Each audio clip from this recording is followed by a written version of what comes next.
Settle yourself into stillness. The day is done, and the noise of the present begins to fade. The world beyond your room quiets, and for a little while, we'll drift together into another time.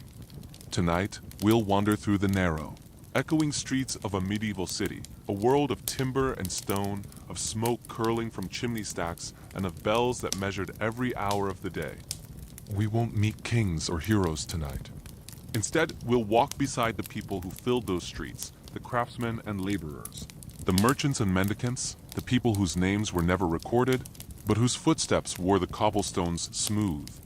This is the first chapter in our quiet journey through the Middle Ages. A look at what life truly felt like, not the pageantry of courtly tales, but the rhythm of ordinary existence. So take a slow breath, let your body sink into rest, and imagine the faint scent of wood smoke and baking bread, the creak of distant wagon wheels, and the faraway toll of a church bell. You are stepping back into the living hum of a medieval morning. It is early. The pale gray of dawn spills softly between tall wooden houses. You wake on a bed of straw, the air heavy with the smell of the hearth, and faintly, beneath it, the scent of rain that leaked through the roof in the night. You rise quietly, careful not to wake the children, and pull on the same rough tunic you wore yesterday and the day before that. The wool scratches faintly against your skin, not unpleasant, just always there. When you open the shutters, the light spills in, thin and silvery. Outside, the lane is narrow, barely wide enough for 2 carts to pass. You can see the muddy prints of last night's travelers, the grooves of wagon wheels filled with water. A woman next door is already drawing water from the communal barrel, her bucket knocking softly against the wood. Somewhere down the street, a rooster crows. And you realize that the city never truly sleeps, it only hums quieter for a few hours before beginning again. The air of a medieval city was alive with scent. Not always pleasant, but always vivid. There was the smoke of a dozen hearths, each burning different fuel, wood, peat, or sometimes dried dung. There was yeast from the baker's ovens already heating for the day. There was tallow from the chandler's iron from the blacksmith's forge, and beneath it all the faint tang of animals. The horses that hauled the pigs that rooted in the refuse, and the flocks of geese driven through the streets toward market. To modern noses it would seem chaotic, but to those who lived there, it was simply the scent of home, the proof that life, in all its roughness, continued. The cobbles underfoot are uneven, set by hand and worn by countless feet. In wealthier quarters, the streets are paved. In poorer ones, they are mud, and after a rain, they become small rivers of water and waste, finding their way downhill. People toss what they can't use into the street ashes, scraps, peelings. Once a week, if the town employs rakers, it might be swept away, carted to the edge of the city to become fertilizer. But most days, it simply stays, pressed down by the rhythm of traffic. At night, the streets are darker than you can imagine. Lanterns are only at major crossroads, with a few candles burning in windows. You learn to walk carefully, one hand against the wall, guided more by memory than by sight. This was just the first step on our journey. Thank you for walking these old streets with me tonight. If you enjoyed this quiet moment, please consider liking this video and subscribing for more chapters of our medieval story. Sleep well. Imagine stepping back in time into a world without clocks. There are no ticking hands, no digital displays, only bells. They ring from the church towers, marking the divisions of the day: prime, terce, sext, none, vespers, and compline. Each toll echoes through the narrow, winding lanes, a constant reminder that your time belongs to something much larger than yourself. If you're a craftsman, a weaver, a cooper, or a mason, your day begins with that very first bell. You work by the light of the sun, with tools that are simple, often handmade.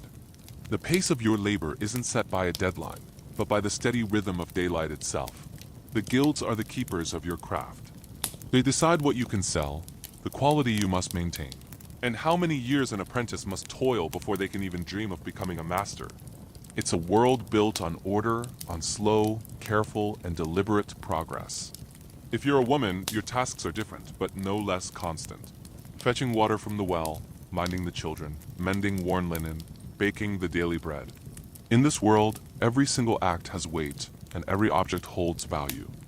Scraps of cloth are carefully saved. Even the ashes from the hearth have a purpose. Nothing is wasted.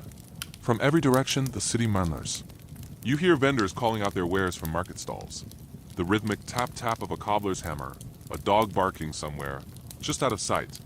But above it all, the church bell sounds again. It's not loud or jarring, but steady, as if reminding the entire city to take a breath. Faith fills every hour of every day.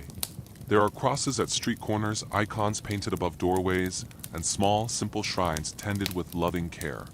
There's this constant awareness that life is brief, and that each day's labor is, in its own way, a kind of prayer. On feast days, everything changes. The bells ring with a different, more joyful cadence. The market's close, colorful banners are hung from windows, and the air fills with the scent of incense and the sound of song. People eat a little better, drink some ale, and for a moment they let themselves rest. Then, when the day ends, they return to their work, just as before. It's hard for us to truly grasp in our modern world of medicine and bright lights how constant the threat of illness once was. A simple cough that lingered through the winter or a cut that just wouldn't heal these could easily become a death sentence. Physicians were few and incredibly expensive. For most people, there were herbalists and midwives who did what they could, relying on generations of passed down knowledge and unshakable faith. They would boil roots, mix honey with vinegar, and whisper prayers in Latin over the sick. When illness struck a household, people would pray, light candles, and wait. There was a kind of acceptance in it, a weary, unspoken understanding that life is fragile and deeply uncertain. But even with death lingering so close, the streets were still full of life and laughter. You'd see children chasing each other with sticks, and musicians playing lutes for a few coins outside a tavern. The city endured as it always did. As the daylight begins to fade, the market slowly winds down. The last of the merchants pack up their goods, and you hear the sound of wooden shutters closing one by one. Candles are lit, and the soft glow of tallow flickers in every window. Soon, the streets belong to the watchmen and to the silence. Imagine lying on your straw-filled mattress, the air still carrying the scent of wood smoke and recent rain. Somewhere nearby, someone is still awake, perhaps a baker, already beginning the next day's dough, or a night watchman striking his staff on the cobblestones to mark the passing hour. And as you drift towards sleep, you can almost hear it, the slow, deep breathing of the city itself. A living thing, ancient and enduring, resting for just a few hours before it wakes again to labor, to trade, to live. And as this ancient city grows quiet in our minds, let's turn our thoughts to one particular figure who walked these same streets, a person whose work brought them face to face with the sickness that haunted every corner of medieval life. The plague doctor, a strange, solemn presence, hidden behind a haunting mask of leather and glass. As the city sleeps, another sound breaks the stillness, the low creak of leather gloves, the soft clink of glass instruments, and the faint scrape of boots along an empty lane. A figure moves quietly through the half-light of dawn. His face is hidden behind a mask shaped like the head of a bird, its beak long and hollow, stuffed with dried herbs and crushed flowers meant to purify the air. He carries a wooden staff not as a weapon, but as a barrier, a gentle tool to keep distance between himself and the sick. He is a physician, or at least, something close to one. To the people who see him passing in the mist, he is both a sign of hope and a reminder of how fragile that hope can be. This is the life of a plague doctor. The plague often began quietly, a ship in the harbor, a merchant caravan from a distant land, a few unexplained fevers, and then, in the span of days, an entire neighborhood would fall silent. The people called it by many names: the pestilence, the great mortality, the punishment of God.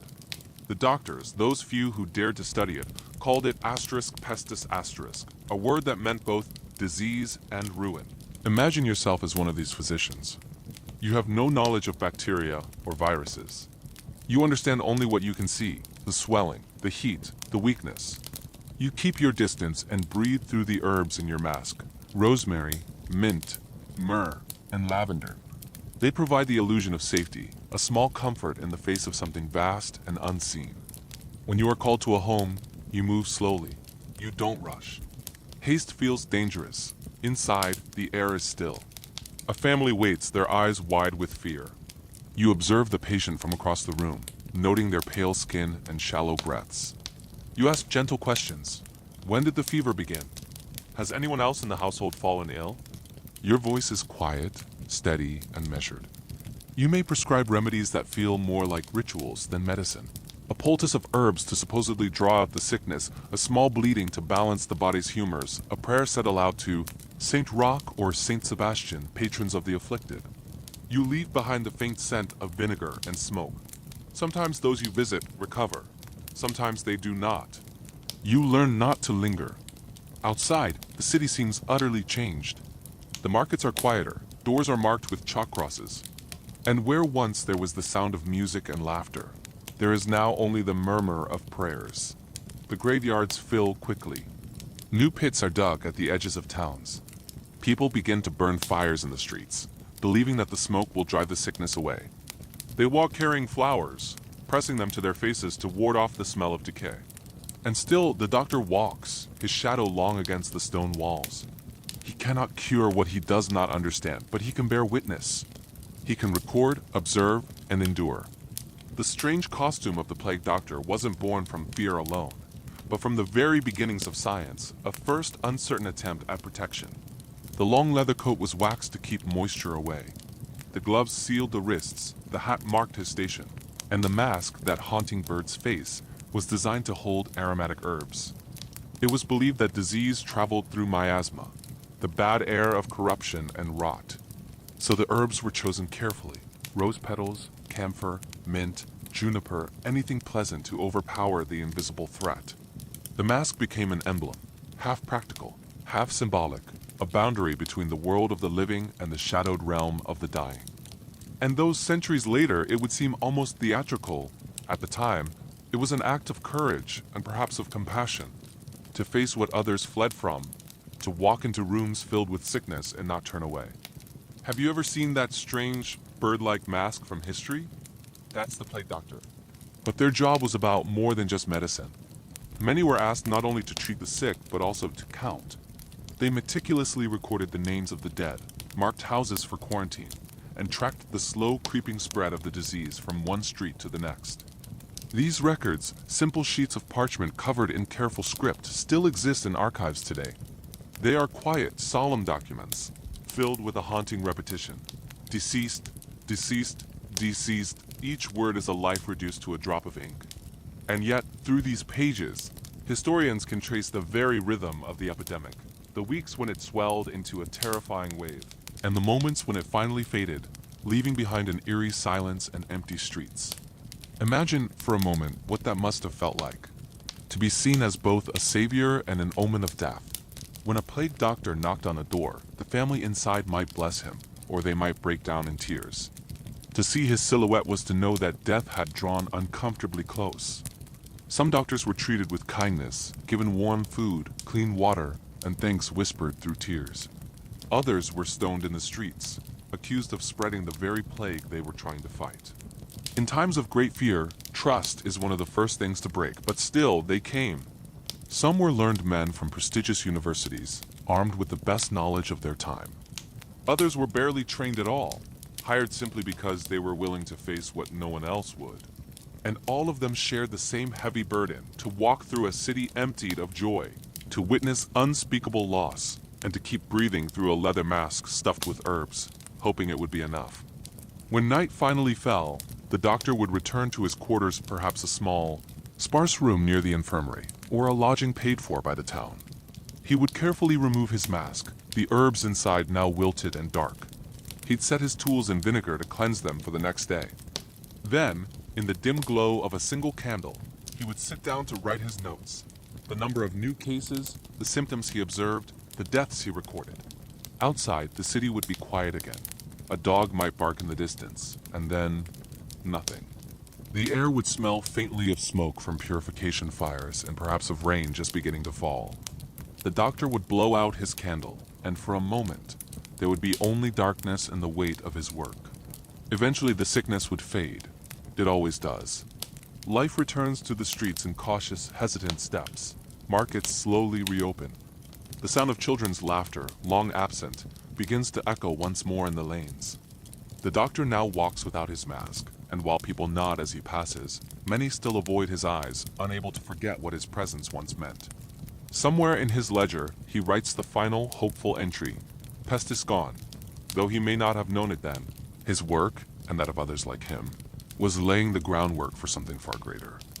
His detailed notes would contribute to a future where disease could be studied, understood, and perhaps one day prevented. The memory of the plague doctor lingers even now. His image, strange and solemn, has become a powerful symbol, not just of fear, but of human endurance. He represents the bridge between an age of ignorance and an era of discovery, the transition from superstition to science. And it is on that bridge, between faith and curiosity, that we find the next chapter of our story. Thanks so much for watching. If you found this journey into the past interesting, please hit that like button and subscribe for more stories hidden in history. We'll see you in the next one. The sea breathes slowly beneath the walls of Mont Saint-Michel. If you listen closely, you can almost hear it, a rhythmic hush, the pulse of tides that have surrounded this island for nearly 1,000 years. At high tide, it becomes a fortress of isolation. At low tide, a labyrinth of wet sand and winding paths connects it to the land. For those who lived here in the Middle Ages, it was not just a monastery, it was a world apart. A place caught between heaven and earth, between silence and song, knowledge and mystery.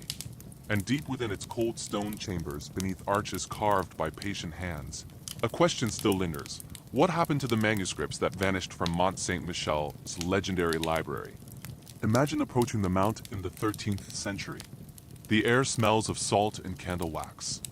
You walk across the tidal flats, your boots sinking into wet sand. As the monastery rises before you, its walls layered in mist, its windows glowing like embers in the dawn. The monks who lived here belonged to the Benedictine order. Their days followed a rhythm older than memory itself. Prayer, labor, and above all, silence. They rose before the sun. They ate in silence. They worked in the scriptorium, copying words that were, in their eyes, divine. The air inside was thick with the scent of parchment and ink, iron gall ink, dark as night, made from oak galls, wine, and soot. Each letter was drawn with the tip of a quill, each page a careful act of devotion. Copying a single book could take months, sometimes even years.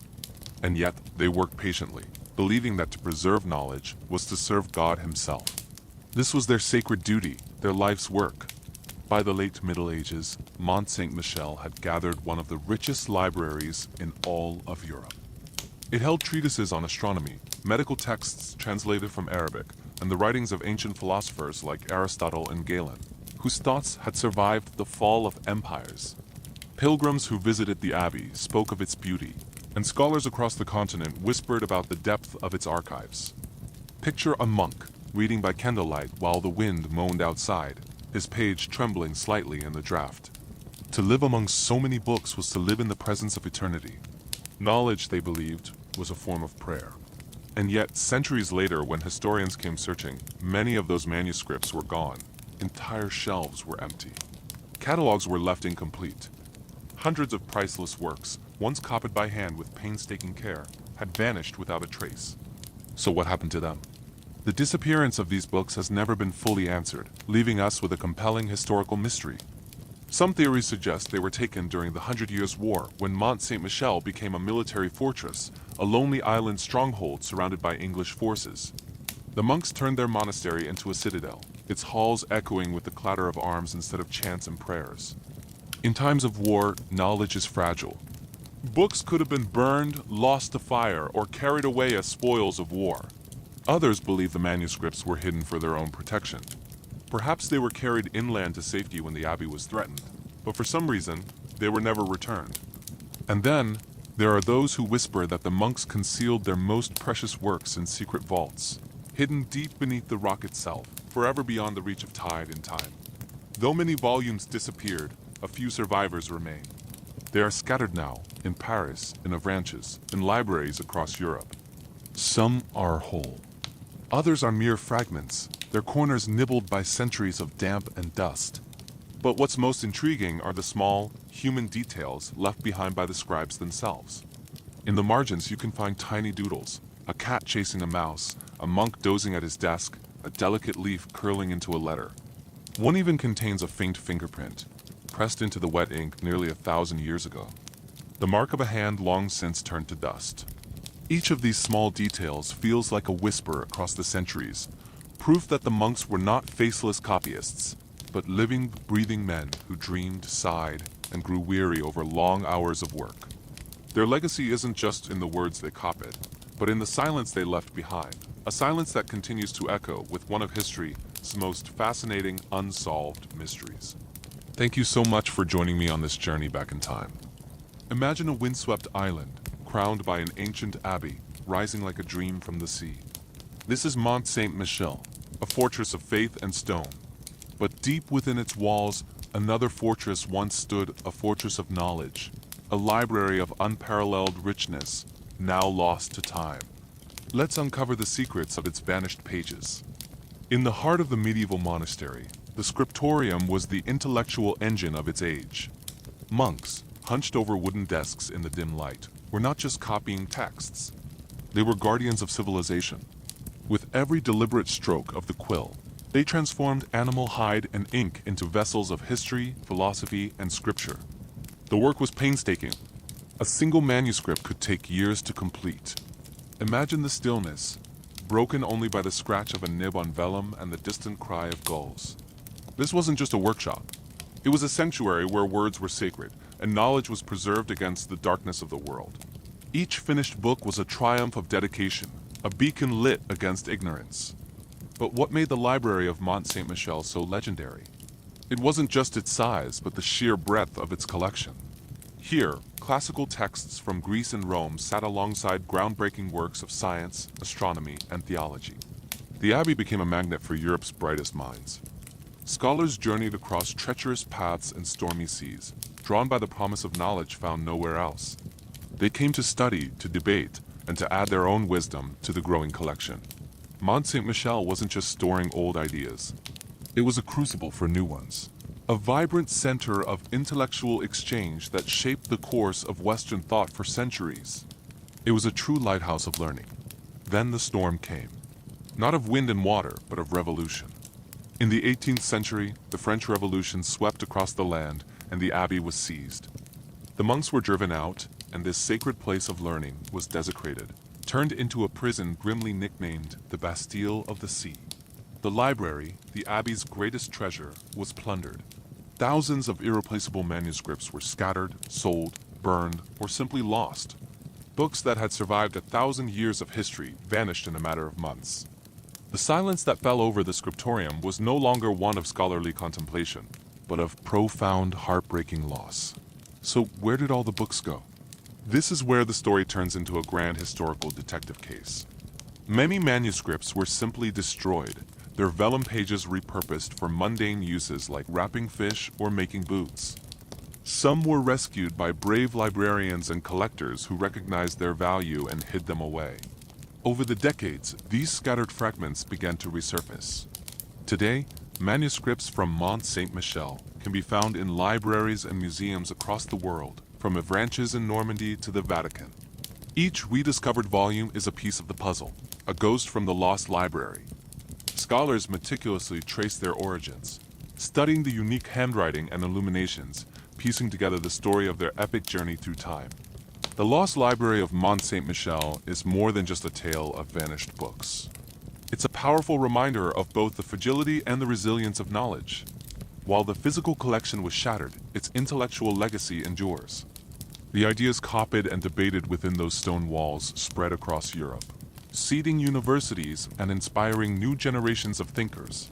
The spirit of the scriptorium lives on, woven into the very fabric of our culture.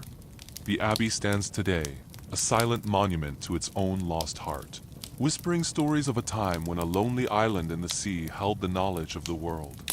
Forget the muddy lanes and crowded markets of the typical medieval image.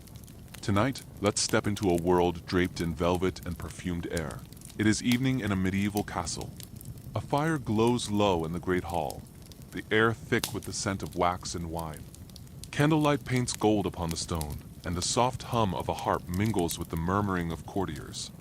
It's a scene of elegance, but beneath the silks and manners, life here has its own quiet burdens. So let's wander through these rooms together and listen to the rhythm of courtly life. Imagine waking in a chamber high in a castle tower. The air is cool, carrying the faint smell of lavender from the rushes on the floor. A servant opens the shutters and pale light slips across embroidered curtains. For the noblemen and women of the Middle Ages, a day began not with haste, but with ceremony. Water was poured from bronze ewers into basins for washing. Fine linen garments were laid out layers of fabric bound with ribbons and clasps. Every action was deliberate. A noble's life was, in many ways, a performance. Every bow, every word, every smile held meaning. To live at court was to live beneath the constant gaze of others, a kind of theater where your reputation was your currency and your poise was your armor. In the great hall, meals unfolded like a ritual. At long wooden tables, rank determined everything. The highest lords sat closest to the fire, the servants at the farthest end. Food was served on trenchers' flat rounds of hardened bread, later replaced by plates of pewter or silver. A typical noble meal might begin with a pottage, a thick soup of grains and herbs. Then came roasted meats, venison, pheasant, or boar, flavored with costly spices like saffron and cloves. Each dish was a reflection of status. Sugar, imported from distant lands, wasn't just a sweetener. It was a declaration of wealth. To have it was to command trade routes and the invisible labor of hundreds of unseen hands. The dining hall wasn't just for eating. It was a stage for diplomacy. Every word spoken, every glance exchanged was part of a subtle, ongoing negotiation, all unfolding quietly beneath the hum of music and the clinking of goblets. To live among the nobility was to embody a code, chivalry for men and courtesy for women. Knights were taught not only to fight, but to speak softly, compose poetry, and guard virtue. Theirs was a world where grace was as important as courage and strength was tempered by restraint. For noble women, life was equally complex. They were often highly educated, able to read, write, and compose verse. Yet their influence had to flow subtly, through conversation, patronage, and the art of suggestion. Picture a lady at her embroidery frame, listening as troubadours sing tales of love and valor. Her hands move gently through silk thread, stitching scenes of gardens and castles, a small quiet act of creation in a world ruled by ceremony. When night fell, the castle came alive in softer ways. Musicians tuned their lutes, and minstrels recited stories of kings and battles, though always with their rough edges polished by time. A favorite tale might be that of Tristan and Isolde, or of Arthur's knights and their impossible quests. These weren't stories of raw fear, but of longing and virtue-safe stories to dream by. Dancing followed. Not wild, but graceful, a slow, intricate pattern of steps and bows. The flicker of torches gave the impression of movement within a dream. The scent of rosewater lingered in the air, and somewhere beyond the walls, a nightingale sang, unseen. This was a world of performance and pressure, but also one of incredible, curated beauty. Thanks for joining me on this journey back in time. Hello and welcome. Let's journey back in time, not to the clamor of battlefields, but to the quiet heart of a medieval castle as twilight descends. To the outside world, this life might seem effortless, a world of splendor and grace. But beneath the polished surface, it carried its own unique fatigue. Every gesture of a courtier was carefully measured, every expression subtly restrained. There was so little room for solitude, for the simple, quiet stillness of being oneself. To fall from favor could mean exile, or perhaps worse, a descent into obscurity. Even the king, robed in velvet and crowned in gold, was not free from this quiet weight. He too was bound by endless ceremony, his days ruled by custom and the expectations of his court. He was a sovereign, yes, but also a man who could never truly step outside the intricate pattern of his role. This was the burden of splendor, a gilded cage where every moment was a performance. As the last candles are extinguished and the echoes of laughter fade into the stone, the castle grows still once more. Servants move like shadows through the long halls, their footsteps soft as they check the fires and close heavy shutters against the night wind. In the upper chambers, the nobility sleep beneath heavy embroidered canopies, the soft crackle of dying embers in the hearth the only sound to break the silence. Outside, the courtyard lies empty, bathed in the cold, distant gleam of the stars.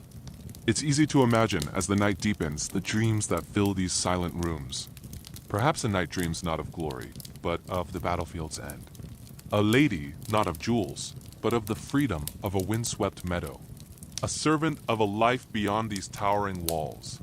In the quiet of the night, dreams offered a kind of escape, a private world where duty and station could be, for a moment, forgotten.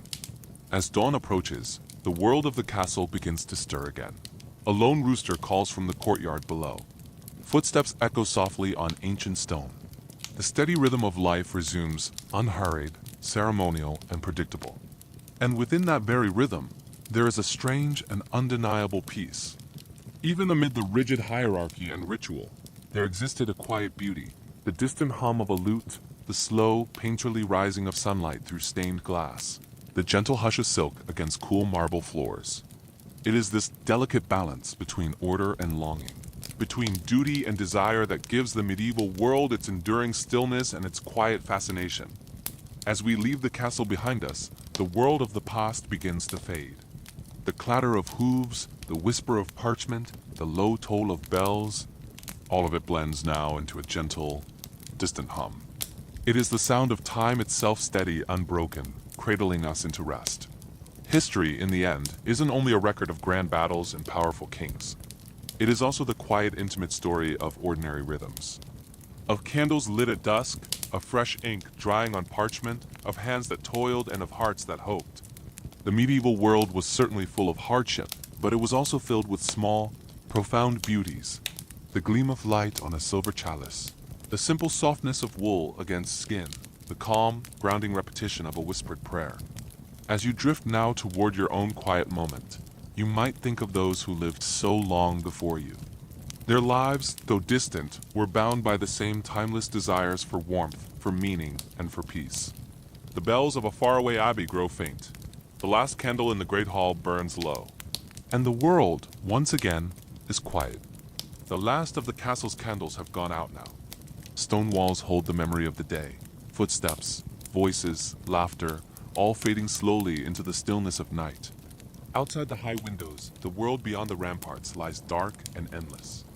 A pale moon drifts above the countryside, its light spilling softly across the fields where once peasants rose before dawn to tend the soil and their small hopes. The air feels cleaner here, cooler, a quietness that belongs to centuries long gone.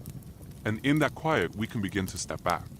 Back from the flickering candles, from the rushes beneath our feet, from the murmurs of courtiers, and the soft sigh of parchment turning. History becomes distant again, a sound behind a wall, a memory receding into the dark.